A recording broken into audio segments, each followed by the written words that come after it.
आपको lip to lip किस बोला था,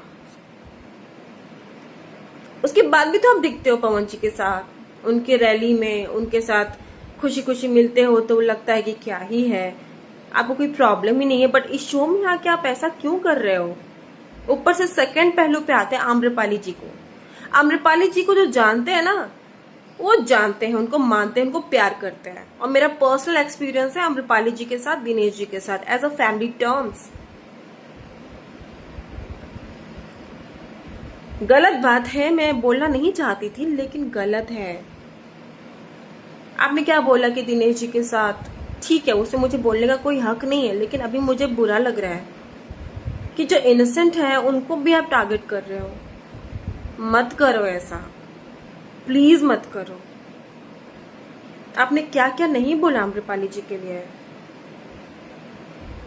वो क्यों आपको टारगेट करेंगे? उन्हें क्या जरूरत है? उनको क्या पहचान आपकी वजह से या दिनेश जी की वजह से उनको पहचान मिली है? वो खुद जस्टिफाई कर चुके हैं कि वो बेहतरीन एक्ट्रेस हैं। मैंने सुना था कि आपने बोला था कि दिनेश जी के साथ पटना टू पाकिस्तान में काम करने का आपका दिली इच्छा है। हमारी फिल्म के जो प्रोड्यूसर थे मेहंदी लगा के रखना फिल्म के, उन्होंने मुझे बताया था। ये सब जानते हैं तो रिस्पेक्ट देम। मैं अपने सीनियर्स की बहुत रिस्पेक्ट करती हूँ, उम्मीद है आप भी करते, लेकिन आपने पूरा छीछा लेदर कर दिया है। सोशल मीडिया पर ना एक्ट्रेस को लोग थू थू करते हैं सिर्फ आपकी वजह से, आप जैसे एक्ट्रेस लोगों की वजह से। आप खुद को जस्टिफाई करने में उतना काम क्यों नहीं करते हो जितना लोगों पे उछालने में काम करते हो? क्या मैंने जो बाबजी फिल्म करी थी उसमें गाना जबरदस्ती खेसारी जी आपको दे देते हैं, मछरिया गाना, जबकि वो गाना मेरा था, मैंने कुछ बोला ही नहीं। इतने सालों से इतना कुछ हुआ। मेहंदी लगा के रखना में जो सीक्वेंस शूट हुआ था मेरा, उसका वाइंड अप सीन था कि वो बहन होती है, वो जाके केसारी जी और काजल को मिलवाती है, ऐसा सीक्वेंस था। वहां क्या पॉलिटिक्स हुआ कि मेरा सीन ही कटवा दिया गया।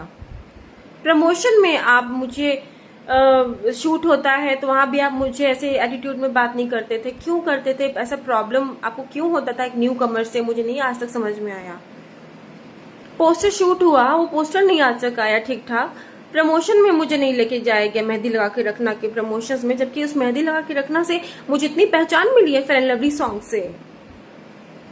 मुझे आपसे हमदर्दी है काजल जी, क्योंकि आप पे हाथ उठाया गया, दैट्स इट।